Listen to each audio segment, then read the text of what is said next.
तो once again good morning all of you. आज मेरे को थोड़ा सा कोल्ड हो गया यार, इसलिए मैं वीडियो ऑन नहीं कर रहा था। और आज से अपन लोग फिर से एक नई जर्नी स्टार्ट कर रहे हैं। एंड आप सभी लोगों को पता है कि this is the last week of February month closing. इसके बारे में अपन लोग सेशन के बारे में 2 मिनट बात करेंगे। और आज फिर से आप एक अच्छे स्पीकर को सुनने जा रहे हो, एक बहुत ही अच्छे टॉपिक पे।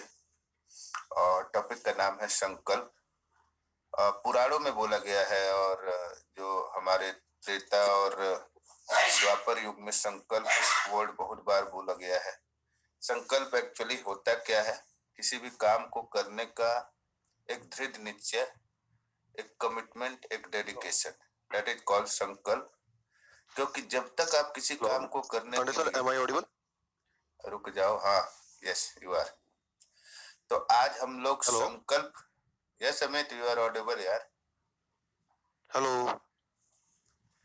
अमित आपकी आवाज आ रही है पंडित सर? हाँ आ रही है। मेरी आवाज शायद आपको नहीं आ रही है। am I audible? ओहो, हाँ अमित तुम्हारी आवाज आ रही है। राजीव सर, मेरी आवाज आ रही है आप लोगों को? बिल्कुल आ रही है, एकदम क्रिस्टल क्लियर आ रही है। तो वालिया जी को क्यों नहीं आ रही है?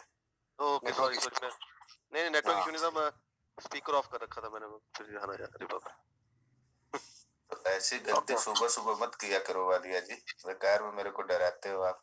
एनीवे, तो आज अपन लोग एक नए टॉपिक के ऊपर बात करने वाले हैं, डेट इज कॉल्ड संकल्प। संकल्प के ऊपर वालिया जी एक बार बहुत पहले बोल चुके हैं and that was a very awesome session. और मैं चाहता हूं कि इस सेशन को आज आप लोग अच्छी तरह सुने भी और इसके कुछ बुलेट पॉइंट आप नोट भी करें। तो संकल्प क्या होता है, कैसे करते हैं, और संकल्प और कमिटमेंट के साथ अगर हम किसी जर्नी पे निकलते हैं तो क्या क्या रिजल्ट मिलते हैं, ये आज हम समझने की कोशिश करेंगे। Walia ji, it is already 7:07, तो you can start now. We have 25 people. तो over to you Amit. Thank you sir. Okay, let me share my screen.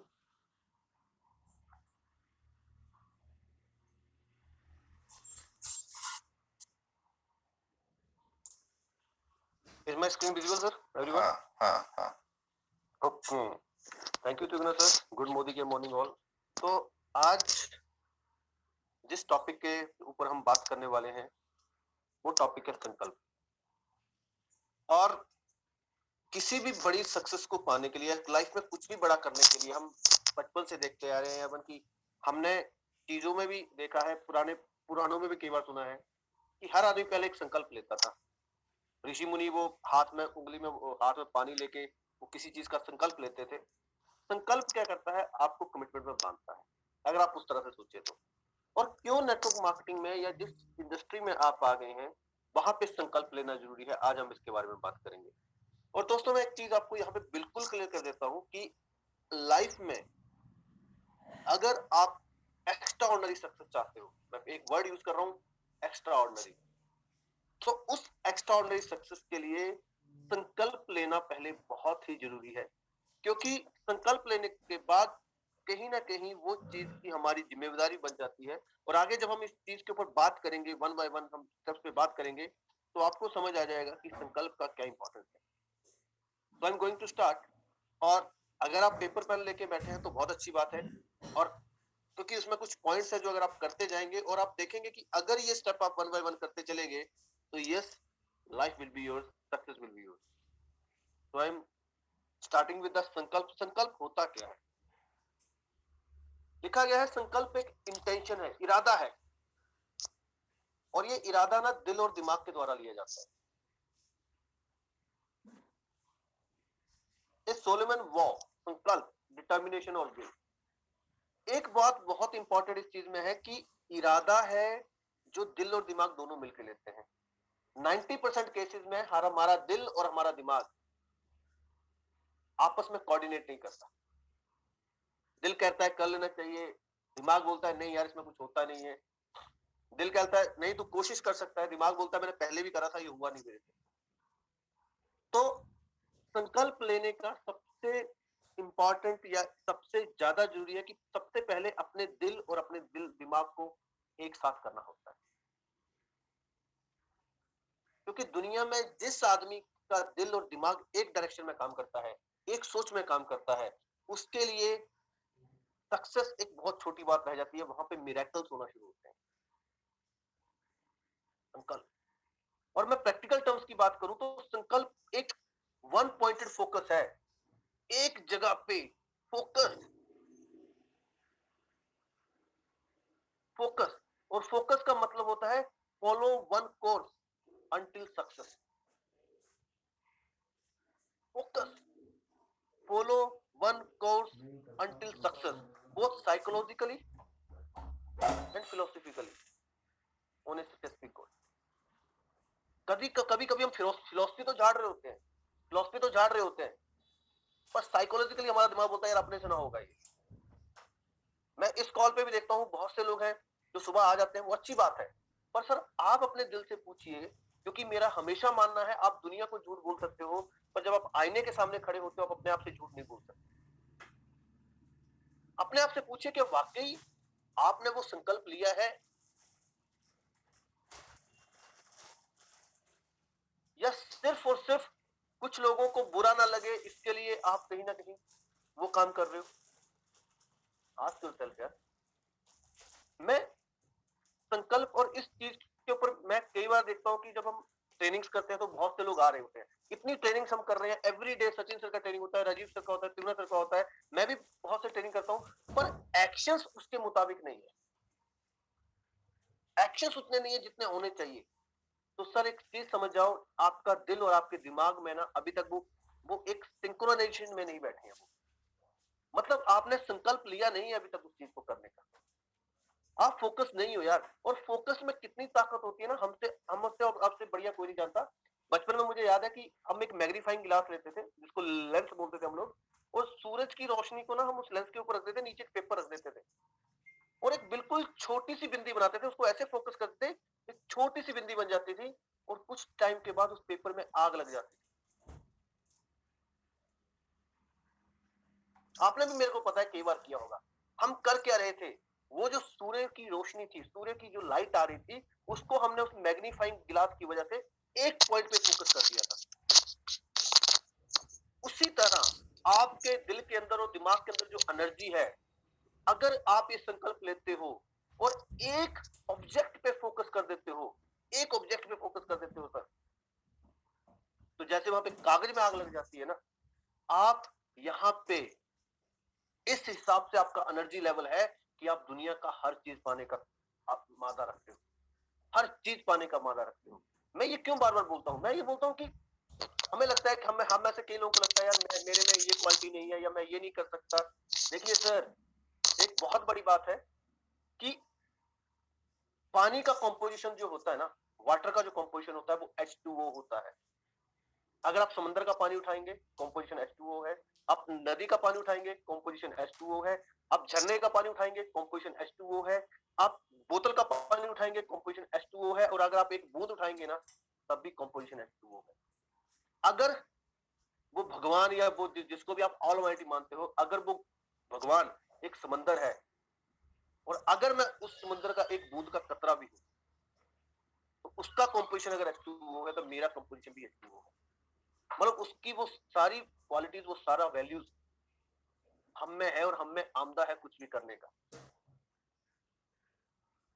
मैं आपको एक छोटा सा इंसिडेंट बताता हूँ, और ये मैंने किसी बुक में पढ़ा था, रॉबिन शर्मा की एक बुक थी और बहुत अच्छा लिखा था उसने बोला था कि जब बहुत पहले, जब इंसान में देवताओं की जैसी शक्तियां थी और इंसान में देवताओं की जैसी शक्तियां थी, तो इंसान अपने खुराफाती नेचर की वजह से बहुत परेशान करने लग पड़ा था। तो एक बार देवताओं ने ये सोचा कि यार ये इंसान बहुत खतरनाक होता जाएगा, तो एक काम करना चाहिए, इसकी शक्तियों को कहीं छुपा देना चाहिए, इसकी शक्तियों को कहीं छुपा देते हैं, अदरवाइज ये बहुत दिक्कत करेगा हमें। तो जब सभा बैठी, सारे लोग देवतागण वहां पे मौजूद थे, तो तय हुआ कि शक्तियां छुपाएं कहां। तो किसी ने सजेस्ट किया कि पहाड़ की सबसे ऊंची चोटी पे रख देते हैं। तो उनमें से किसी ने बोला नहीं नहीं नहीं नहीं, ये नहीं कर सकते, क्योंकि ये भगवान, ये लोग इतने खुराफाती हैं, ये आदमी इतना खुराफाती है, ये ढूंढ के ले आएगा। बहुत बढ़िया, प्रपोजल रिजेक्ट। फिर कहा किया जाए, उसने बोला समंदर की गहराई में छुपा देते हैं। देवताओं ने बोला नहीं नहीं नहीं, ये भी नहीं कर सकते, क्योंकि ये इंसान इतना खुराफाती है, ये समुद्र से भी निकाल के ले आएगा। बोला क्या किया जाए? उसने बोला, उनमें से बृहस्पति जी थे जो सबसे अक्लमंद थे, जो सबसे ग्रहों में सबसे ज्यादा मानते मत थे। उन्होंने बोला कि एक काम करते हैं ना, इसकी शक्तियां इसके दिल के अंदर छुपा देते हैं, दिल के अंदर इसकी छुपा देते हैं। सबने बोला ऐसा क्यों? उसने बोला ये सारी जिंदगी बाहर ढूंढता रहेगा, अपने अंदर कभी भी झांक नहीं देखे। और दोस्तों आज यही होता है, हम अपनी सक्सेस के लिए ना बाहर ही कोशिश कर रहे होते हैं, बाहर ही ढूंढ रहे होते हैं, जबकि हम अपने दिल के अंदर कभी झांक के जाते ही नहीं। तो मैं आपको भी यही बोल रहा हूं कि अपने दिल और दिमाग को सिर्फ एक साथ करना है, और एक चीज के लिए जब आप संकल्प लेते हैं तो चीजें बनना अपने आप ऑटोमेटिकली शुरू हो जाती है। अब नेक्स्ट स्लाइड पे अगर मैं जाता हूं, ये मेरा बहुत इंपॉर्टेंट पॉइंट है और मैं हर बार इसको बोलता हूं, जिसको बोलता हूं रजिस्ट्रेशन। हम रजिस्ट्री करते हैं,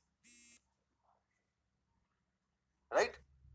सॉरी, हाँ ठीक है सर। मैं आपसे पूछता हूं, क्या जब हम अपना घर लेते हैं तो क्या उसका रजिस्ट्रेशन करवाते हैं? आंसर है यस, करवाते हैं। ओके, जब हम गाड़ी लेते हैं या बाइक लेते हैं तो क्या हम रजिस्ट्रेशन करवाते हैं? यस, करवाते हैं। जब हम शादी करते हैं तो क्या रजिस्ट्रेशन होता है? यस, शादी का भी रजिस्ट्रेशन होता है। क्यों? वाई? और उसका सिंपल सा एक वाई का मतलब है because these are our properties, क्योंकि ये हमारी प्रॉपर्टी है। और हमारा जब हम इसका रजिस्ट्रेशन कराते हैं तो हम ये मानते हैं कि ये हमारा है और हमारा इस पे हक हो जाता है, और कहीं ना कहीं हम इसकी ऑनरशिप लेते हैं। आप मेरे जो मैं बोल रहा हूं, आप मेरे से एग्री कर रहे होंगे कि यस, ऐसा तो हमने हर बार किया। पांडे सर ने भी घर लिया तो ऑब्वियसली बात है रजिस्ट्रेशन फॉर्मेलिटीज पूरी होंगी। दाई सर ने थोड़े दिन पहले घर लिया था, मैंने गाड़ी ली थी। तो जितने भी लोग यहाँ पे हैं, हम कुछ भी परचेज करते हैं तो हमारा सबसे पहले होता है रजिस्ट्रेशन कराओ यार, क्योंकि वरना रजिस्ट्रेशन बहुत जरूरी है। क्यों रजिस्ट्रेशन जरूरी है? क्योंकि आप बोलते हो ये मेरा है, ओन है, मेरा है, तब रजिस्ट्रेशन जरूरी है। Coming to the next slide, मैं आपसे पूछता हूं, इज फ्यूचर योर प्रॉपर्टी? क्या आपका जो भविष्य आने वाला है, क्या वो आपका प्रॉपर्टी है?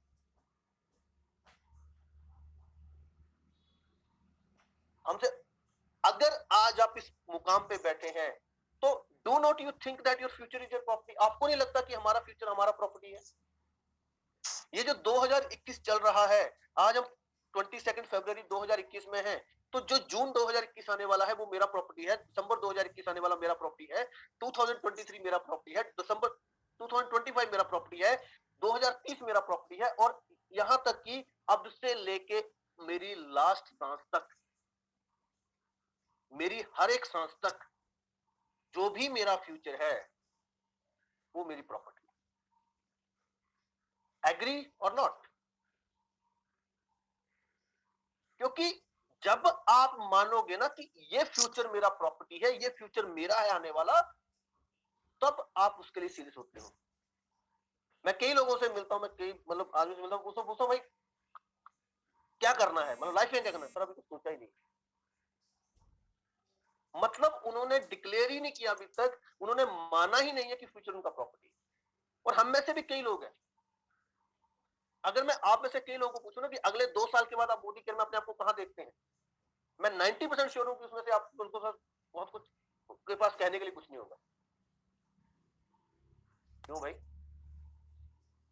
सर जब आप हम किसी पे पैसा खर्चते हैं ना, तो सर वो पैसा एक ऐसी चीज है जो दोबारा कमाया जा सकता है। मैं बार बार इस बात को बोलता हूँ, जब आपके ऊपर आप किसी के ऊपर पैसा खर्चते हैं तो पैसा एक ऐसी चीज है जो दोबारा कमाया जा सकता है। पैसा, वो बोलते हैं ना कि पैसा चला गया तो कोई बात नहीं, दोबारा आ जाएगा। पर सर ये जो वक्त आप इन्वेस्ट कर रहे हैं ना, ये जो वक्त आप दे रहे हैं, मैं इस कॉल पे देख पा रहा हूँ 31 से 32 लोग हैं, और वो अपनी लाइफ का 1 आवर, वो 1 प्रीशियस आवर, वो 60 मिनट्स, वो 3600 सेकंड आप इस इंसान, एक ऐसे इंसान को दे रहे हैं, एक इंसान को दे रहे हैं, एक ऐसे काम के लिए दे रहे हैं जो अरबों रुपया दे के भी आप जिंदगी में दोबारा हासिल नहीं कर पाएंगे ये 3600 सेकंड।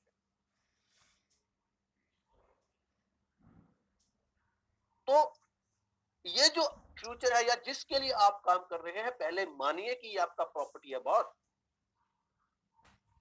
और आप जिस दिन आप ये मानना शुरू कर देते हो ना कि ये मेरा प्रॉपर्टी है, उसके दिन गेम बदलती है। जिस दिन आप फ्यूचर का रिस्पॉन्सिबिलिटी लेना शुरू कर देते हो, उस दिन से गेम बदलना शुरू हो जाती है।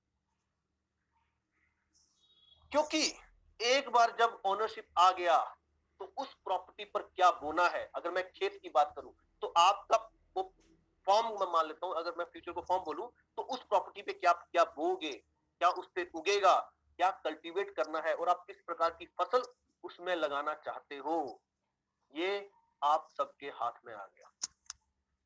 अगर मैं जितने लोग कॉल पे हैं, अगर हमने रिस्पॉन्सिबिलिटी ले लिया कि ये फ्यूचर मेरा अपना है, ये फ्यूचर मेरा प्रॉपर्टी है, तो आज के 5 साल के बाद इस फ्यूचर पे जो होगा, आज के 10 साल के बाद इस फ्यूचर पे जो होगा, किस तरह की फसल लगेगी, किस तरह का कल्टीवेशन होगा, उसमें मैं किस तरह का फसल बोऊंगा, ये सब कुछ मेरे हाथ में आ गया। ये सब कुछ मेरे हाथ में आ गया। तो फर्स्ट वर्क, जो पहला टेक अवे आप इस मीटिंग से लेके जाइए, register your future. Register your property, अपने फ्यूचर का रजिस्ट्रेशन कीजिए। अब आप पूछेंगे कि सर फ्यूचर का रजिस्ट्रेशन कौन से ऑफिस में जाके होता है? बहुत से लोग सर कहाँ रजिस्ट्रेशन करना है फ्यूचर का? सर फ्यूचर का रजिस्ट्रेशन करना है आपको अपने पास बैठ के अपने दिल और दिमाग में एक संकल्प लेना है और अपने आप से 10 मिनट बात करना है शाम को या जब भी आपको टाइम लगता है। और you have to commit your upline और you have to commit yourself, not your upline. यार मैं कभी नहीं बोलता कि अपने अपलाइन के लिए कमिटेड हो जाओ, मैं बोलता हूं अपनी फैमिली के लिए कमिटेड हो जाओ, जिसके लिए आप यहाँ पे टाइम लगा रहे हो यार।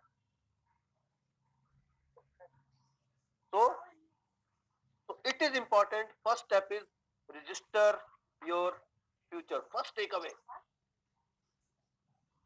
Register your future. क्योंकि अगर आप रजिस्ट्रेशन नहीं करते हैं, होता ना, जो अगर एक लैंड होती है जिसका रजिस्ट्रेशन नहीं होता है तो कोई भी आदमी ना उस पर अपना हक जमाना शुरू कर देता है। अगर आपने अपना फ्यूचर रजिस्टर नहीं किया है ना, तो आपका अंकल आके आपको सलाह दे जाएगा, यार तू बेकार काम कर रहा है, इसको मत कर, ये कर ले। कोई भी ऐरा गैरा नथु खैरा बोलते ना, कोई भी इंसान आके आपके फ्यूचर में कीड़ा कांडी करना शुरू कर देगा अगर आपने फ्यूचर को रजिस्टर नहीं किया। जब आप बोलते हो कि ये फ्यूचर मेरा है और इसमें मैंने ये सब किया है, मेरा इसके लिए ये प्लान है, तब तक कोई भी इंसान आपकी इसमें दखल अंदाजी नहीं देता है। वरना दुनिया में हर इंसान जब भी किसी एक अनरजिस्टर्ड लैंड को देखता है सर, अनरजिस्टर्ड लैंड को देखता है, वो आके कीड़ा कांडी करना शुरू कर देता है। और आपको भी अपनी जिंदगी में ऐसे बहुत से समझदार लोग मिलते होंगे जो आपके फ्यूचर में आके, आपके फ्यूचर में जाके उसको कीड़ा कांडी कर रहे होते हैं, अपने प्रकार की फसल उगाना शुरू कर देते हैं, क्योंकि आपने रजिस्टर नहीं करा मेरा फ्यूचर है। आप उससे पूछो, दादाजी मैं या मैं अंकल जी मैं क्या करूं आगे। मैं मना नहीं कर रहा कि आप खुद ही पूछिए, आप अपने मेंटोर से पूछिए, चीजें करिए। और हम क्या करते हैं, इस इंडस्ट्री में आके अपनी सहेली से पूछ रहे होते हैं, वो हम उसको हक दे देते हैं कि भैया आओ और मेरे फ्यूचर में, मेरे जो प्लॉट है, जो मेरा फ्यूचर है, उसमें कीड़ा कांडी करो, अपनी मर्जी चलाओ। और फिर आपको भी पता है दुनिया में 90% लोग किस तरह का कांड करते हैं। और उसके बाद सब समाप्त। अब आगे बात करते हैं, is future your property? Yes, मैं ऑलवेज डिक्लेयर करता हूं कि मेरा फ्यूचर मेरा प्रॉपर्टी है। Have you registered your future? Yes, register करिए, अपने सपनों के थ्रू रजिस्टर करिए, उसको गोल्स के थ्रू रजिस्टर करिए। और जब भी कोई आपको बोले, उसको बोला नहीं भाई रुक, ये है सबसे बड़ा इंपॉर्टेंट। यहाँ पे मुझे एक बहुत अच्छा इंसिडेंट याद आता है और मैं बहुत सुनाता हूँ उसको। इवन कि कल मैं गौरव को भी सुना रहा था, मेरी टीम में गौरव है यहाँ से। तो होता क्या कि एक बिच होती है, राइट, एक क्या होती है और एक हाथी होती है। तो दोनों एक टाइम पे प्रेग्नेंट हो जाती हैं, एक ही टाइम पे। तो जो बिच का जो साइकिल होता है वो 6 मंथ होता है और हाथी जो होता है वो 18 मंथ to 24 मंथ के बाद उसका बेबी आता है। तो होता क्या कि जब वो प्रेग्नेंट होती हैं तो 6 मंथ के बाद वो बच्चे पैदा होते हैं। तो ऑब्वियस सी बात है, आपको पता है कि उसमें से 5 से 6 बच्चे निकलते हैं और वो बहुत खुश होती है, वो हाथनी के पास जाती है, बोलती है कि यार मेरे बच्चे तो हो गए, आपका क्या है? बोलती है अभी टाइम लगेगा। ओके, ठीक है, टाइम लगेगा। फिर नेक्स्ट 6 मंथ साइकिल जाता है, अगेन प्रेग्नेंट होती है, फिर से 5 से 6 बच्चे निकलते हैं, फिर वो भागी भागी आतंक बच जाती है, यार मेरे तो 6 बेबी मैंने डिलीवर किए, तुम्हारा क्या है? बोलती है अभी टाइम लगेगा, अभी टाइम लगेगा। वो मुस्कुराती है, वो पूछती है कि यार ऐसा, फिर वो मन मार के चली जाती है, फिर 6 मंथ के बाद जाती है, फिर वो 6 मंथ बेबी डिलीवर करती है, फिर उसके बाद जाती है, बोलती है अभी टाइम लगेगा। वो उसको पूछती है, बोलती है एक चीज बता, क्या वाकई में तू प्रेग्नेंट है या सिर्फ बोलने के लिए कर रही है? अब हाथनी ना इतनी बार वो इरिटेट हो चुकी है कि इसकी बोलती है, सुन सुन, जिसको मैं डिलीवर करने वाली हूं ना,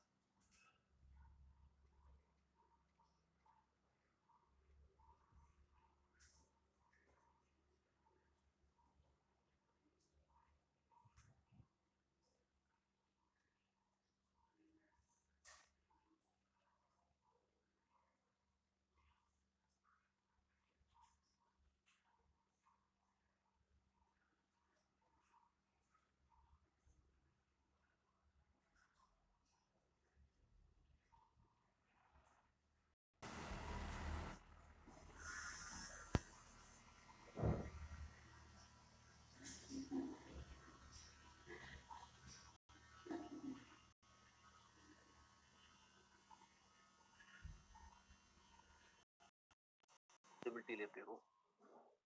मैं हमेशा बोलता हूं अपनी कॉल में कि मेरा एक सपना है कि एक इतना बड़ा एम्बियंस हो जहां पे इंडोर स्टेडियम हो, जहां पे कम से कम 50,000 से 60,000 लोग बैठे हो और उनके बीच में मैं अकेला स्पीच दे रहा हूं। ये मेरा सपना है। और मेरे को हर आदमी दूसरे दिन बोलता है ये होगा ये होगा। मैंने बोला रुक, ये मेरा सपना है। और जब सपनों के पीछे कोई भागता है ना सर, तो बहुत लाइफ एंजॉय रहती है। तो सबसे पहले जो आप देखिए, future is like a form and we have to consider this form as our own property. No, the first step is to register this form on your name. सबसे पहले एक काम करना होता है सर, अपने फ्यूचर को अपने नाम से रजिस्टर करिए। आज सबको बोल दीजिए, अपने आप से बोल लीजिए और अपने आप में पढ़ लीजिए कि आने वाला फ्यूचर मेरा प्रॉपर्टी है। अपने दिल और दिमाग में जो डाउट है वो उनको क्लियर करिए सर। मैं ये नहीं बोलता कि आप कहीं भी किसी भी एरिया में सक्सेस आप कहीं भी बना सकते हैं, पर पहला काम होता है रजिस्टर योर फ्यूचर, वो भी अपने नाम से। क्योंकि जब आप अपने नाम से करेंगे तो आप सबसे वो हक छीन लेते हैं कि आपका कोई भी इंसान आपके फ्यूचर में फालतू कीड़ा कांडी नहीं करेगा। अब उसके बाद क्या करना है? रजिस्टर हो गया, फॉर्म रजिस्टर हो गया, बहुत कुछ हो गए और आप सबको मुबारक हो। मैं बधाई देना चाहता हूं आपको अभी से कि आप सबने अपना फ्यूचर अपने नाम पर रजिस्टर कर लिया होगा। आफ्टर रजिस्ट्रेशन क्या करना होता है? आस्क योरसेल्फ कि ये मैंने जो खेत है मेरा, ये 10 साल का जो फ्यूचर है या 15 साल का जो फ्यूचर है या 20 साल का फ्यूचर है, ये 15 साल के बाद कैसा दिखेगा, ये 10 साल के बाद कैसा दिखेगा, मेरी जिंदगी आज से 10 साल बाद कैसी होने वाली है? Ask yourself, ask yourself. लोगों से मत पूछिए, खुद से पूछिए। Are we committed to create your future better than the past? क्या सर हम कमिटेड हैं अपना फ्यूचर क्रिएट करने के लिए पास्ट से बढ़िया? Are we created to create our future in Modi care so that financial freedom can be enjoyed? हम अपने अपने लाइफ में कोई 6 महीने से, कोई 2 महीने से, किसी ने 1 हफ्ते से, कोई 1 साल से, कोई 2 साल से, कोई 3 साल से हमने अपने आप को कमिटेड किया है। तो क्या हम कमिटेड हैं कि हम फाइनेंशियल फ्रीडम यहीं से लेके आने वाले हैं? Ask yourself. और सर मैं बोलता हूं ना, जब आप अपने आप से सवाल करें तो अपने लिए वकील कभी मत बनिए, अपने लिए हमेशा जज बनिए। मेरा हमेशा मानना है कि हम अपनी गलतियों पे वकील बन जाते हैं और दूसरों की गलतियों पे हम जज बन जाते हैं। अपनी गलती पे सर आप जज बनिए, अपने आप के लिए आप जज बन जाइए, जज बन जाइए अपने लिए। पूछिए ना अपने आप से, पूछिए अपने आप से। सर दुनिया में बहुत सारे एवेन्यूज हैं जहां पे लोग हर दिन सक्सेसफुल हो रहे हैं, हर दिन लोग एडवेंचर कर रहे हैं। वो वही लोग हैं जिनका दिल और दिमाग एक सिंक में चलता है। The first step is to sow the seed. अब मेरा फ्यूचर है, अब मुझे उसमें कुछ, मैं ये चाहता हूं कि मेरे फ्यूचर में, मेरे आने वाले इस खेत में ये वाली फसल उगे। तो सबसे पहला क्या करना पड़ेगा उसमें भैया? खाद, बीज बोने पड़ेंगे। बीज बोने पड़ेंगे। और अगर मैं डायरेक्ट सेलिंग की बात करूं और अगर मैं स्पेशली यहाँ पे, क्योंकि मैं तो मोदी केयर की बात करूं, तो यहाँ पे आपको क्या बीज बोने पड़ेंगे, क्या करना पड़ेगा आपको? बिलो स्किल्स अपने को डालनी पड़ेंगी। Number one, demo skill. Demo skill, जो प्रोडक्ट डेमोस्ट्रेशन है वो स्किल अपने को अडॉप्ट करनी पड़ेगी। B part, prospecting skill. C part, presentation skill. D part, closing skill. Public speaking skills, leadership skills, people management skill, negotiation skills, entrepreneurship skills. तो ये जितनी भी कॉन्फ्लिक्ट मैनेजमेंट स्किल्स और ये जितनी भी स्किल्स हैं, इवेंट मैनेजमेंट स्किल, ये जितनी भी स्किल्स है ना सर, आपको अच्छा लगता है या नहीं लगता है, पर जब आपने फ्यूचर अपने नाम से रजिस्टर कर लिया, तो आपको ये स्किल्स, ये बीज अपने अंदर बोने पड़ेंगे। एजुकेशन पढ़ लेना पड़ेगा, पढ़ाई करना पड़ेगा, अदरवाइज ये नहीं होगा। ये कब होता है पॉसिबल?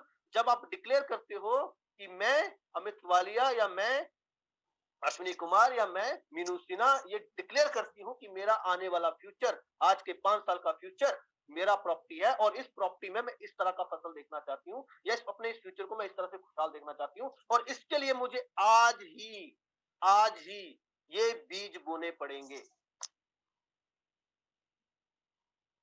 मानना पड़ेगा सर, बैक फ्रंट में नहीं खेला जाता, बैक फुट पे नहीं खेला जाता।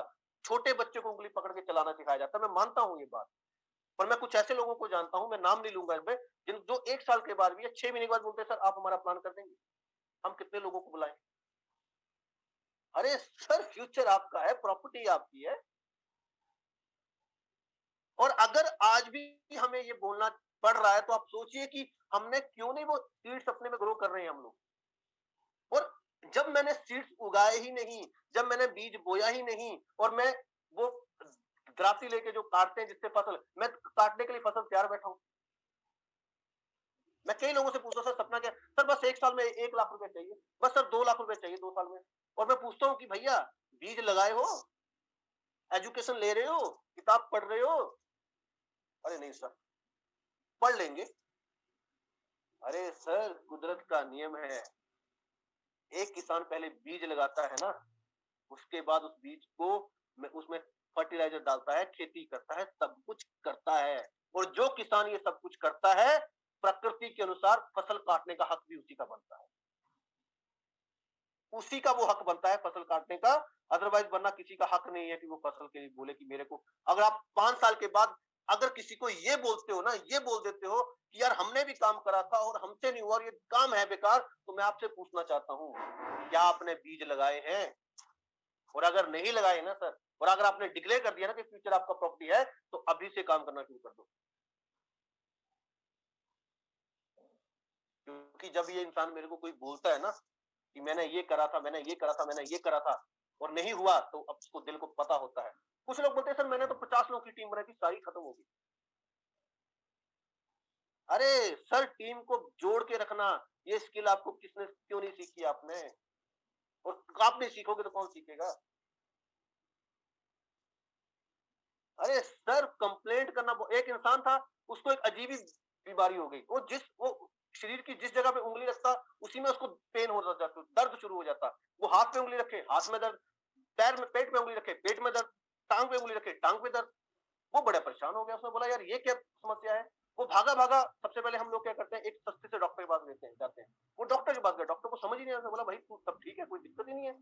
उसको लगा यार ये डॉक्टर ही बेकार है। वो सिटी स्कैन वाले के पास गया, बोला बढ़िया हॉस्पिटल है, सिटी हॉस्पिटल में, सब सारे अल्ट्रासाउंड हो गए, सब कुछ हो गया, भैया कुछ फर्क ही नहीं है। बाद में ना वो किसी एक बुजुर्ग डॉक्टर के पास गया जो थोड़ा समझदार था। बाद में पता चला साले की उंगली में ही दर्द था, और वो हर जगह हाथ लगा, यहाँ भी दर्द है। सर हमारी प्रोस्पेक्ट ही नहीं सुनते, क्लोजिंग ही नहीं होती। सर हम तो डेमो देते, हमें किताब ही नहीं पढ़ी जाती, हमें नींद आ जाती है। अरे सर, उंगली में दर्द है बस, बाकी सारा शरीर ही ठीक है। वैसे ही बाहर सब कुछ ठीक है, बाहर सब कुछ ठीक है, अपने आप को सुधारना होता है। सर पहला स्टेप आपको यही करना है।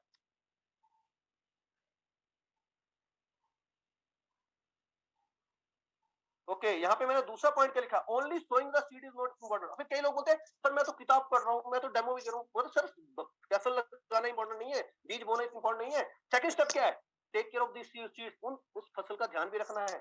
क्या होता है ना सर, जब जब खेत थोड़ी सी फसल उगना शुरू होती है ना, तो जंगली कुत्ते, आवारा पशु उस खेत में ना आना आके उसको बिगाड़ना शुरू कर देते हैं। तो उस फॉर्म का ध्यान रखना होता है। क्या करना होता है हमें, मेंटेन, वो बाड़ लगा, वो बोलते हैं ना, वो चार दीवारी करनी पड़ती है। मेंटेन द फॉर्म, फॉर्म को मेंटेन करना पड़ता है। अननेसेसरी स्टफ, क्योंकि जब फसल उगती है तो उसके साथ कुछ घास फूस भी हो जाता है। हमने देखा होगा, आप में से बहुत से खेती करते होंगे, मेरे यहाँ पे गांव में होता है, वो जब खेत लगाते हैं तो गेहूं की उगाते हैं, तो अभी वो कुछ कर रहे थे, वो कुछ गेहूं की फसल में ना कुछ निकाल रहे थे, तो मैंने उनसे पूछा क्या है, बोलते ना कुछ क्या होता है कि ये घास फूस भी निकल आता है। तो जब आपकी टीम ग्रो कर रही होती है, जब आप उनको सिखा रहे होते हैं, तो पॉजिटिव के साथ कुछ नेगेटिव भी उतर जाता है। तो आपका काम होता है टाइम टाइम पे उनकी नेगेटिविटी को दूर करना, काउंसलिंग देना, उनको समझाना, उनके उनके डाउट्स को क्लियर करना, ये हमारा काम होता है। एक किसान हो सर आप, एक किसान हो, एक फॉर्म है हमारा। हंटर लेके हम कोई शिकारी नहीं है कि जो बस आया और दे तेरी। क्योंकि अगर आप उस प्रवृत्ति हो ना, तो लोग आपसे भागेंगे, लोग भागेंगे आपसे। और अगर आप एक किसान की तरह हो ना, जहां पे आप अपनी टीम को बिल्ड करते हो, लोग आपकी ओर खींचे चले आएंगे यार। हमारा काम है पेस्टिसाइड, उस खेत को बाहर की चीजों से बचाना हमारा काम है, क्योंकि फ्यूचर मेरा प्रॉपर्टी है, ये खेत मेरा है, मेरा है। हम बोलते सर मैं क्या करूं, मेरी टीम सुनती नहीं मेरी। अरे वाह, किसका है भैया फ्यूचर, किसका, प्रॉपर्टी किसकी। एक टाइम तक सर अपलाइन की हेल्प चाहिए, और अगर आपको लगता है तो आप उसमें वो सारी स्किल्स अपने में डालना शुरू करिए। और मैं सर बता देता हूं आपको जिम्मेदारी के साथ, कि सिर्फ और सिर्फ लाइफ लॉन्ग प्रोसेस के साथ आप ये स्किल्स अपने में डेवलप करें, क्योंकि आपने जिंदगी से वो मांगा है।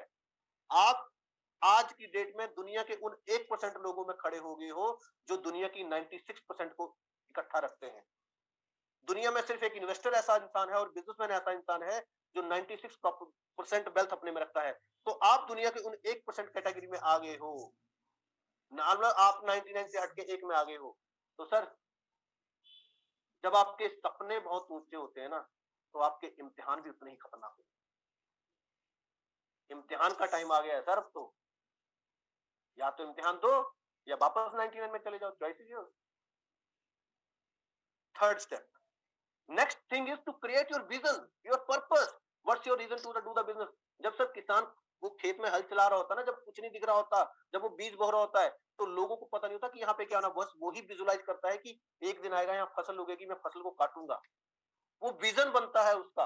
और मैं हमेशा एक बात बोलता हूँ कि ताजमहल 3 बार बना था, पहली बार शाहजहां के दिमाग में, दूसरी बार पेपर पे, और तीसरी बार उस हकीकत में बना था। आपके सपने जब आप काम करते हो तो लोगों को नहीं दिखते हैं, लोग आप पे हंसते हैं, लोग बोलते हैं देख देख लेंगे तेरा बनेगा तो नहीं। अरे सर, लोगों को दिखता है कि नहीं दिखता है, इंपॉर्टेंट है कि अगर आप अपनी दिल की आंखों से और दिमाग की आंखें बंद करके, अगर आप अपने आप, मैं अगर अपने आप को उस स्टेज पे देखता हूं जहां पे 50,000 लोग खड़े होकर एक दिन मेरे लिए ताली बजाएंगे, तो आप में से किसी को दिखे या ना दिखे मुझे फर्क नहीं पड़ता, क्योंकि सर मैंने विजुलाइज किया कि मैं क्या देखा हूं। इसलिए मैं आपको बोलता हूं, लोग बोलते हैं नहीं ऐसा नहीं होता। अरे सर, जब एक मकान का नक्शा बनता है, जब खुदाई हो रही होती है, नींव खुदी जाती है, तो पता नहीं होता ढांचा कैसा होगा, पर जो घर का मालिक जिस मकान को बनवा रहा होता है ना, उसको पता होता है कि यार बड़ा सुंदर कैसे दिखेगा।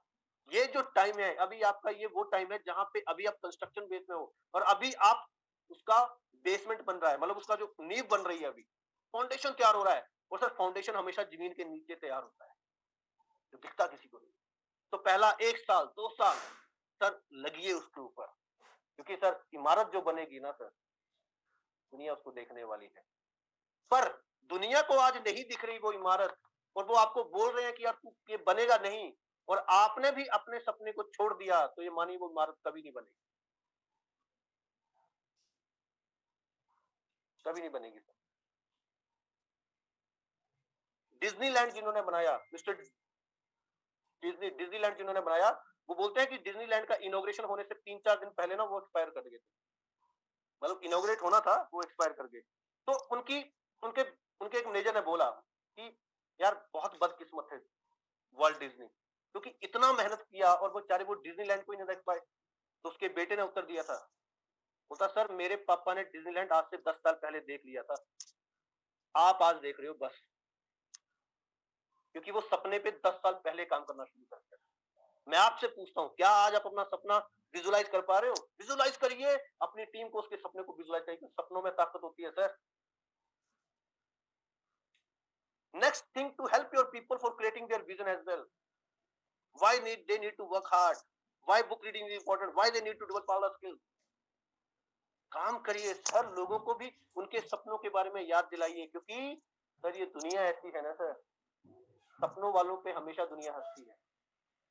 और मैं आजकल नवाजुद्दीन सिद्दीकी की बहुत ही चीजें सुनता हूँ, बहुत सा पढ़ता हूँ। नवाजुद्दीन सिद्दीकी ने एक बहुत अच्छी बात बोलती है, बोलता है ना सर, अगर आपको खुजली हुई है और अगर आपको खुजली हुई है अपने सपनों को पाने की, तो मिटानी भी आप ही को पड़ेगी।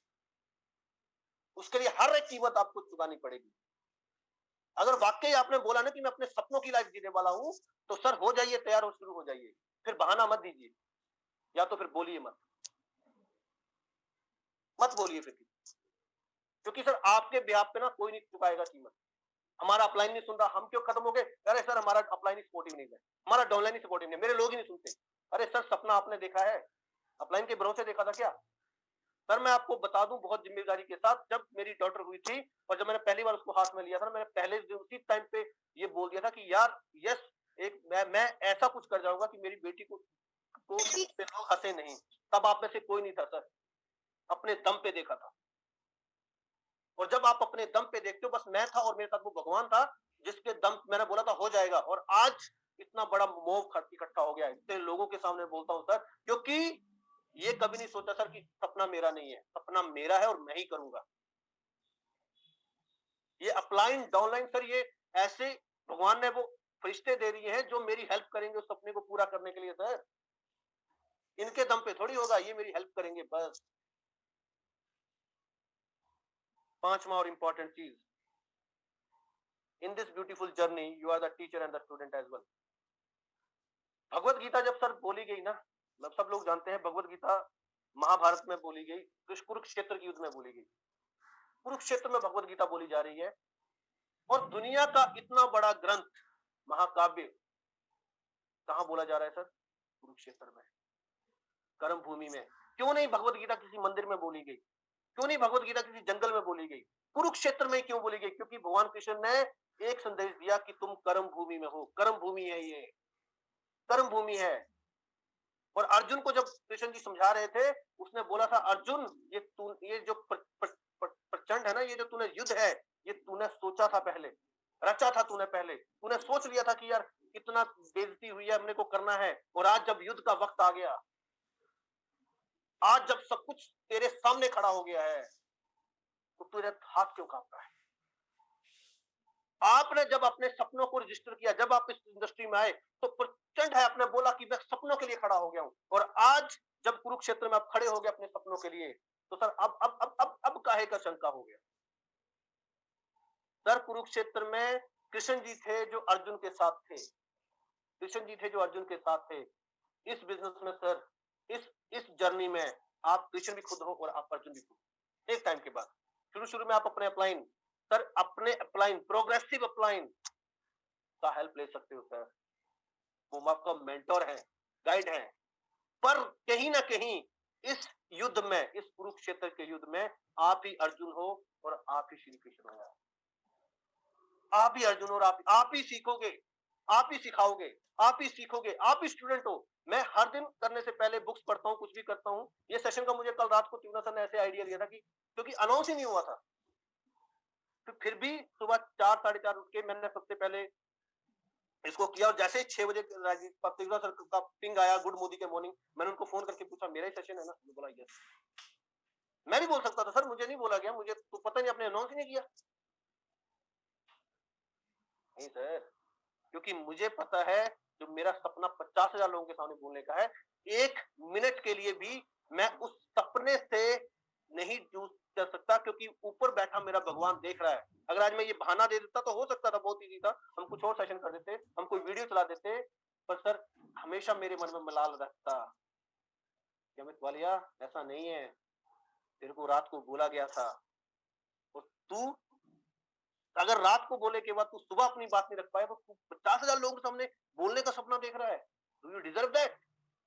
मेरा दिल बोलेगा नहीं डिजर्व करता सर मैं, पर यस, आज मैं अगर जब भी कोई ऐसी चीज, मैं हमेशा बोलता हूँ और मैं हमेशा अपने आप से, हमेशा एक कमिटमेंट रहती है मेरी सर, मेरा पहला सेशन, मेरा दूसरा सेशन कभी भी सेम नहीं होता, चाहे मैं कुछ भी करता हूँ, चाहे मुझे कुछ भी करना पड़े, चाहे मुझे रात को सोना पड़े, पर मैं हमेशा ही अपना सेशन बदल देता हूँ, क्योंकि सर ये खुद से कमिटमेंट है और क्योंकि मेरा मानना है कि सर, आमिर खान से मैंने एक चीज सीखी है कि अगर एक ही डायलॉग आप बार बार रिपीट करोगे ना सर, ऑडियंस को मजा नहीं आता है, और मैं वो नहीं बनना चाहता, मैं वो नहीं बनना चाहता सर। इस बार आप जितने लोग आरटीपी में आ रहे हैं ना सर, मैंने आरटीपी के लिए एक स्पेशल पैकेज तैयार किया है, और शायद आपने मेरे को वैसा कभी नहीं देखा होगा, कभी नहीं देखा होगा आपने मेरे को ग्रुप में कभी भी, जिसके ऊपर मैं काम कर रहा हूँ अभी, मैं आपको इसी अभी से अनाउंस कर रहा हूँ। क्यों अनाउंस कर रहा हूँ? क्योंकि अब आपको बोल दिया, अब आप सोचेंगे पता नहीं क्या है, और इसको कमिट करने के लिए मैं कुछ भी करता हूँ। लास्ट पॉइंट है sir, we better pay attention to our future. हमें क्यों पे अटेंशन करना चाहिए फ्यूचर को, ढंग से सोचना चाहिए, क्योंकि वही एक ऐसी जगह है जहां पे हम अपनी पूरी जिंदगी रहने वाले हैं। जो कुछ लोग सर पास्ट में जीते हैं, पास्ट चला गया यार, फ्यूचर ही एक ऐसा प्लेस है जहां पे आपको रहना है, जहां पे आपको अपनी जिंदगी बितानी है। तो बट आज की प्रॉब्लम्स की वजह से, या आज के हमारे भागदौड़ की वजह से, आज की दर्द की वजह से, फ्रस्ट्रेशन की वजह से, या जो चैलेंजेस आ रहे हैं, हम अपने सपनों के बारे में नहीं सोच सकते। बट सर, आज अभी ये टाइम ऐसा आ गया है जहां पे आपको अपने सपनों के बारे में सोचना है, अपने सपनों को बिल्ड करना है, और उस सभी चीजों के बारे में सोचना जो मैंने बात करी है, क्योंकि आपका फ्यूचर में आप रहने वाले हो। रजिस्टर करिए, ये सभी चीजें बात करिए। और लास्ट में मैं एक चीज बताऊंगा, इसको बोलते हैं सक्सेस पेंटागन। ये सक्सेस पेंटागन कैसे चलता है? नॉलेज, सबसे पहली चीज आती है नॉलेज। नॉलेज आपका एटीट्यूड बनाता है, एटीट्यूड से आपकी स्किल डेवलप होती है, स्किल्स जब बनती है तो वो हैबिट में चली जाती हैं, और हैबिट से भी स्ट्रेटेजीज बनती हैं अपनी सक्सेस को अचीव करने के लिए। Knowledge, attitude, skill, habit, strategies. Knowledge, attitude, skill, habit, strategies. बहुत से चीज, लोगों का पहला चीज ही मिसिंग होता है नॉलेज। नॉलेज होता नहीं तो हम उस एटीट्यूड से बात कर ही नहीं पाते, हम हमेशा सेलिंग मोड में चले जाते हैं। जब वो होता नहीं तो हमारे अंदर स्किल डेवलप होती ही नहीं, स्किल्स बनती नहीं, वो हैबिट में कभी जाती नहीं, और हैबिट बनती है तो हैबिट हम कभी बना ही नहीं पाते कि हम अपनी टीम को कैसे आगे लेके जाएंगे। और फिर हम बात करते हैं कि हम लाइफ से बहुत कुछ चाहते हैं। Ask yourself what it is the important time, और आज अभी का टाइम ये सोचने का टाइम है कि हाउ, और आज के बाद सर आप मैं मत मानिए, आज तक जो हो गया सो हो गया, अभी से प्रण लेते हैं, आगे आने वाले फ्यूचर को अपना प्रॉपर्टी मानते हैं, और अब से हर एक स्टेप, जो भी स्टेप हम लेने वाले हैं, वो उस फ्यूचर को बढ़िया बनाने के लिए करते हैं। Thank you very much Pandey sir, thank you very much Rajiv sir, and I think it's over. वाह वालिया जी वाह, वालिया जी हमें बहुत दिन हो गए आपकी शायरी सुने यार, 2-4 शायरी मार दो, आज टाइम बचा हुआ है ऑडियंस को। एक आधा राहत इंदौरी का मार दो, एक आधा वो वाली मार दो, एक आध कव्वाली, एक आध कव्वाली मार दो यार। सर आज में बहुत अच्छा है, जो मैं काफी बोलता भी हूँ अपने बारे में, बोलते हैं खुशकिस्मत थे वो, खुश नसीब थे वो लोग, खुश नसीब थे वो लोग जो इश्क को काम समझते थे और काम से आशिकी करते थे। खुश नसीब थे वो लोग जो इश्क को काम समझते थे और काम से आशिकी करते थे। हम जिंदगी भर मशरूफ रहे, हम जिंदगी भर मशरूफ रहे, कुछ इश्क किया, कुछ काम किया, कुछ इश्क किया, कुछ काम किया। इश्क काम के आड़े आता रहा, इश्क काम के आड़े आता रहा, और इश्क से काम उलझता रहा। काम इश्क के आड़े आता रहा, और इश्क से काम उलझता रहा। आखिर में तंग आकर हमने दोनों को अधूरा छोड़ दिया। वाह, कौन सी किताब पढ़ रहे हो सर आजकल? वालिया जी एक और चाहिए। वो जो आपका आरटीपी वाला फेवरेट होता है। ओके, अरे सर ये बहुत बढ़िया था, मैंने मतलब ये मेरा सबसे फेवरेट है, और हम सबकी ना, जितने लोग इस कॉल पे हैं ना, सबकी आपके कुछ भी फेवरेट हो, हमारे आप भी फेवरेट हो। एक आरटीपी वाला। ओके, आप समझ गए ना मैं क्या मांग रहा हूँ? किस काम की ऐसे ही कुछ है ना तरवेश सर वो। हाँ गा दो बढ़िया सर। वो दरिया ही क्या जिसमें नहीं रवानी, जब जोश ही नहीं है लल्ला तो किस काम की तेरी जवानी। क्या बात है, क्या बात है, क्या बात है, क्या बात है। Thank you sir, thank you so much Walia sir. और आपको जबरदस्त 3 घंटे सुनने वाले हैं हम लोग आरटीपी पे। I think people will see a new and बहुत सारे लोग हमारे साथ जो मोदी केयर में आए हैं उनके साथ एक जबरदस्त अनुभव होने वाला है। Rajeev sir, over to you for the final comment. Okay, Amit Walia ji, as usual, you always make us proud, and I know that you are going to be the best speaker in the world. So all our good wishes are with you always, because I know it's not just about the skill or talent that you have; it's also about the hard work that you put in every time you present something to us, and that is why I guess every session is very new, every session is very fresh. Sometimes we have heard it also earlier, like so many things we have heard it earlier, but every time we listen to you again on the same topic, we find something very interesting and something very new. That is really very amazing. That is first part. तो अमित वालिया जी को फिर से सुनने का मौका मिलेगा हम सभी लोगों को, and that would be really amazing. मैं तो खैर अमित वालिया का फैन हूँ शुरू से, and I'm sure कि आज जितने लोगों ने पहली बार उनको सुना होगा, everybody must have seen how beautiful he talks, how content driven he is, and that is the reason I guess he is drawing name and fame every day. So that's very nice, guys. So coming back to the point, I would like to emphasize, एक week बचा हुआ है और आज संकल्प की बात हुई है, संकल्प को रजिस्टर करने की बात हुई है, कमिटेड होने की बात हुई है, काम करने की बात हुई है, डुप्लीकेट करने की भी बात हुई है और अपने ऊपर विश्वास करने की बात हुई है। आई गेस नटशेल में यही बातें हुई हैं आज, है ना। और मैं आप लोगों को भी कहना चाहता हूँ, आप सभी लोग जब अपने आप को अपने फ्यूचर को रजिस्टर कर चुके हैं मोदी केयर में, हर आदमी चाहता है कि हाँ हम अच्छा से अच्छा फ्यूचर बनाए मोदी केयर के अंदर। तो ये भी इम्पोर्टेंट है कि उसके साथ साथ जो कर्म लिखे गए हैं उस कर्म को भी फॉलो करना आवश्यक है। 7 दिन बचे हुए हैं और 7 दिन के अंदर आप लोगों सभी लोगों को म्यूट कर लो यार, बाकी को म्यूट कर लो, म्यूट कर लो जहां से भी आवाज आ रही है। तो मैं यही बोलना चाहता हूँ सभी लोगों को कि 7 दिन बच गए हैं। कुछ लोग ऐसे होंगे जो इस 7 दिन को सीरियसली लेंगे, हर उस चीज को पूरा करेंगे जो कि इस वीक में, इस महीने में उन्होंने सोचा है कि मुझे करना है। कुछ लोग ऐसे होंगे जिनके लिए जस्ट एक अनदर वीक होगा, इसके बाद सोचेंगे जी ठीक है जो बच गया वो मार्च में कर लेंगे। और मैं बार बार इस बात को कहता हूँ, हर घंटा इंपॉर्टेंट होता है अपने सक्सेस के लिए।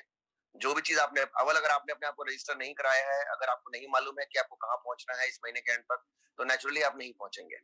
और अगर आपने अपने आप को बता दिया है कि हाँ भाई मेरे को यहाँ तक पहुंचना ही पहुंचना है, चाहे वो आपके पीजीपीवी की बात हो, चाहे वो आपके लेवल की बात हो, चाहे कोई और किसी को मदद करने की बात हो, किसी टीम मेंबर को कहीं ना कहीं पहुंचाने की बात हो, हर उस कंडीशन में अगर आप कमिटेड हो कि आपको करना है, तो हर घंटे आपको वर्क करने की जरूरत है। अब जो चीजें रह गई हैं, कुल मिला के बात यही है कि जहां भी आप पहुंच चुके हो अपना अपना बिजनेस वॉल्यूम निकालो, बैठ करके कैलकुलेशन बनाओ क्या रह गया है। और मैं आपको ईमानदारी की बात बता रहा हूँ, कुछ लोगों ने थोड़ा परफॉर्मेंस बनाया इस महीने में, कुछ लोगों ने बिल्कुल नहीं बनाया। एक बताओ, ध्यान में रखो, एक दिन में भी तो मिरेकल्स होते हैं। और जहां तक मुझे ये बिजनेस समझ में आया, मोदी केयर बिजनेस, कि सारा गेम सिर्फ एक ही बात का है कि 5 लोगों को फोन करो और उनको लेकर के या तो जूम मीटिंग में या होम मीटिंग में बैठ जाओ। ये करने में, जो कि एक दिन में जो चीज हो सकती है, वो करने में भी हम महीनों और हफ्तों लगा देते हैं और फिर हम कहते हैं चीजें मार्क नहीं कर रहे। सब कुछ जितनी भी चीजें आपको बताई जाती है, सिखाई जाती है, उसका लास्ट रिजॉर्ट यही होता है कि आपको उस पर एक्शन करके और उसको रिजल्ट में कन्वर्ट करना है। सारी बातें सुनोगे, उसके बाद करोगे कुछ नहीं, तो वैसे भी आज कर लो, कल कर लो, 10 साल कर लो, कोई फर्क नहीं पड़ने वाला। और मैं ये चीज नोट करता हूँ, कई लोग ऐसे हैं जो कि लाख रुपए 2 लाख रुपए कमाना चाहते हैं महीने में, लेकिन जब बात आती है एक्शन की, तो पता नहीं क्या है दिमाग में, जो कहीं ना कहीं शायद संकल्प नहीं ले पाते, जिसकी वजह से कि वो आगे नहीं बढ़ पाते। तो सब लोगों को यही बात कहना चाहता हूँ कि इस हफ्ते को सही तरीके से यूज कीजिए और अब जो भी आपका फेफर टारगेट है उसको पूरा कीजिए। इसके अलावा एक चीज और कहना चाहता हूँ आप सभी लोगों को कि अब ये वीक भी बहुत इंटरेस्टिंग होने वाला है। इस बार हमने जानबूझ के आइटनरी शेयर नहीं करी आप लोगों के साथ, क्योंकि अगर आइटनरी शेयर कर देने से फिर आप लोग थोड़ा सा प्रिपेयर्ड हो जाते हो क्या हो रहा है क्या नहीं हो रहा है। हम चाहते हैं वो एक्साइटमेंट आपके अंदर बरकरार रहे। हर दिन एक नई चीज आपको बताएंगे, कल परसों और नरसों और उसके अगले दिन जो है 3-4 दिन अभी हम अलग अलग चीजें आपको बताने वाले हैं, जो बहुत ज्यादा एक्साइटिंग होने वाला है। तो इसीलिए आपको हर दिन इसमें पार्टिसिपेट करना है, वो इम्पोर्टेंट है। और सबसे अच्छी बात, आपका सक्सेस का जो कंडीशन है, आपका सक्सेस का जो लेवल है, वो इस बात से फर्क पड़ता है कि आपके सेशन में इस वक्त कितने लोग बैठे हैं इस मीटिंग में। मैं बहुत लोगों को देख पा रहा हूँ कि जो लोग रेगुलर बेसिस पे आते हैं, लेकिन आपकी टीम का कोई नहीं है इसमें। तो मैं आप सभी लोगों को फिर से कहना चाहता हूँ, आपका सक्सेस का एक लेवल, मेजरेबल लेवल वही है कि आपके कितने लोग जो है वो ट्रेनिंग सेशंस में अवेलेबल हैं, आपकी बातें मानते हैं और सेशंस को सुनते हैं और इम्प्लीमेंट करते हैं। अगर इसको करने को रेडी नहीं होगे, अगर अकेले अकेले सुनते रहोगे, ये बिजनेस डुप्लीकेशन का बिजनेस है फ्रेंड्स, अकेले काम करने का बिजनेस नहीं है। इसलिए सभी लोगों को कहना चाहता हूँ, आज इस बात का भी संकल्प ले लो कि कम से कम हर इंसान अपनी टीम से 2 या 3 लोगों को लेके आएगा आज से कल से सेशंस में। अगर सारी बातों को ध्यान में रखेंगे, फैब के टारगेट्स पे ध्यान रखेंगे, मॉर्निंग ट्रेनिंग्स के ऊपर ध्यान रखेंगे, जो ट्रेनिंग्स आपके लीडर्स करते हैं उनके ऊपर ध्यान में रखेंगे और सही तरीके से टाइमली इंप्लीमेंटेशन करते जाएंगे, I am very much sure कि ये वीक जो है वो नॉलेज के मामले में भी बेहतरीन होने वाला है और साथ साथ अपने टारगेट्स और अपने रिजल्ट्स के बारे में भी बेहतरीन होने वाला है। तो दोस्तों, कल फिर मिलते हैं एक नए सेशन में, तब तक के लिए बहुत बहुत नमस्कार।